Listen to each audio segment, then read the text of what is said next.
En cet après-midi d'automne plutôt ensoleillé, je me promène près du parc Hauser pour regarder de plus près les vieilles feuilles qui ne tarderont à pourrir pour amener l'hiver à elles. En suivant les rues perpendiculaires, je me retrouve devant une énorme porte munie d'un QR code titré « La Glacière ». La porte étant ouverte au 9 rue Rollon, au Havre, je me permets d'entrer et de rencontrer son propriétaire, Olivier Richard, à qui je laisse la parole. Je m'appelle Olivier Richard, je suis le propriétaire de la Glacière, la galerie d'art que j'ai créée il y a une dizaine d'années. Et un lieu historique puisque il fut tout d'abord une glacière, une vraie glacière. On ne savait pas faire de la glace artificielle, donc on avait besoin d'aller en chercher en Norvège. Ça arrivait par goélette au Havre et puis c'était débarqué et stocké dans différentes glacières qu'il y avait au Havre. Il y en avait 5-6 et l'une d'elles, donc c'est la fameuse glacière de la rue Rollon qui fait le coin avec la rue L'Enfant de Metz qui s'appelait la rue de la Glacière, la bien nommée. Donc ça on parle des années 1840 à peu près. Et ensuite voilà, le lieu a changé de destination puisqu'on a su faire de la glace artificielle. Est-ce que tu peux me dire pourquoi c'était important pour toi d'accueillir Romain Berger et les œuvres de Romain Berger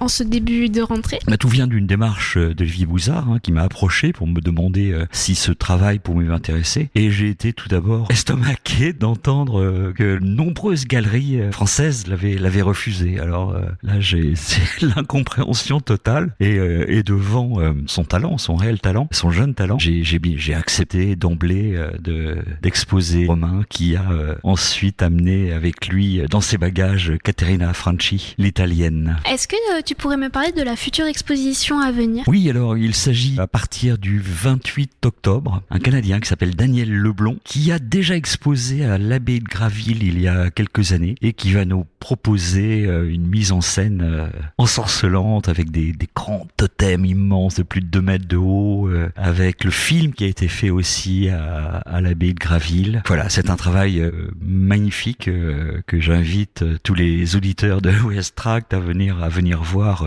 donc de la fin octobre, du 28 octobre à la mi-novembre. Est-ce que tu peux nous parler un petit peu plus donc de l'œuvre de Daniel Leblond? Oui, mais écoute, il y a un petit texte que je trouve qui résume assez bien son travail. Daniel Leblond nous amène là où nous n'aimons pas toujours aller. Contempler la mort, prendre conscience qu'elle tisse avec notre quotidien de jolies histoires et qu'elle fait naître des mots qui nous aident à nous dire. Ces peintures sont une ode au regard plongé dans l'infini, au bout de l'être. Voilà un parcours inattendu où s'entremêlent la lumière, la matière et le verbe pour être et se dire.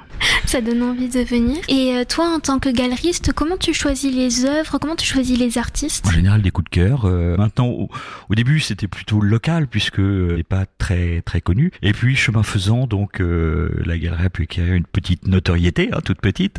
Mais donc, il y a des artistes qui se proposent régulièrement et voilà, je regarde leur travail, j'en parle avec eux et voilà, je les expose ou pas d'ailleurs. Enfin, en tout cas, je les encourage toujours à continuer dans leur voie artistique. Est-ce que tu as un petit peu de visibilité pour l'année 2024 à venir en termes d'artistes et d'œuvres? Oui, il y a déjà des choix qui ont été faits. Alors je dois ajouter également qu'il y a ma fille qui s'occupe avec moi de la galerie. Je lui laisse la carte blanche pour quelques expositions, 2 ou 3 dans l'année. Elle privilégie le street art, des choses que je connais moins. Ce sera le cas en décembre après le Canadien dont je viens de parler. Et ensuite, alors il y aura une jeune havraise entre guillemets parce que c'est une dame d'un certain âge, mais elle vient d'emménager au Havre. Voilà, à 78 ans. Elle a fait le choix de partir de la Bourgogne où elle habitait pour venir au Havre. Alors ça c'est déjà assez surprenant. Et puis elle m'a laissé, elle est toute frêle, toute timide et elle m'a laissé une carte lors d'une précédente exposition. Je suis allé voir sur son site et là c'était un choc. C'est vraiment c'est magnifique. Donc ce sera à découvrir en début d'année. Et qu'est-ce que c'est? C'est de la peinture, de la sculpture? Oui, c'est de la peinture, c'est du travail sur le bois. Ce sont des reflets, des transparences. C'est très très subtil, très fin. Voilà, ce sera une très belle exposition à n'en pas douter. Voilà, elle est très méticuleuse. Elle a déjà fait plans, elle a fait une maquette de l'expo. Enfin bon, elle prend ça très au sérieux et ça va être une très belle exposition. Elle a déjà exposé à Art Basel notamment. Elle a déjà un certain nombre d'expositions derrière elle dans des lieux prestigieux. Donc voilà, c'est un nouveau challenge pour la Glacière. Et comment se nomme cette artiste ? Elle s'appelle Madé, M-A-D. Il y a un site qui est très bien fait. Elle écrit très très bien également. Donc c'est passionnant de voir son travail et lire ses écrits. Et pour en revenir à la Glacière, est-ce que tu peux nous donner les horaires d'ouverture ? Oui, alors ils sont variables, hein, c'est selon les expositions, puisque moi ce que j'aime bien, c'est quand les artistes peuvent recevoir aussi un peu leur public. Là ils sont de Rennes, hein, Romain et Caterina sont rennais, donc c'est un peu compliqué pour eux. Donc là on a une ouverture qui est en fin de semaine, le vendredi et le samedi de 15h à 19h. Mais également sur rendez-vous, en allant sur le site de la Glacière, il y a le numéro de téléphone et on peut organiser des visites de groupe ou individuelles. Voilà, on est sur simple demande.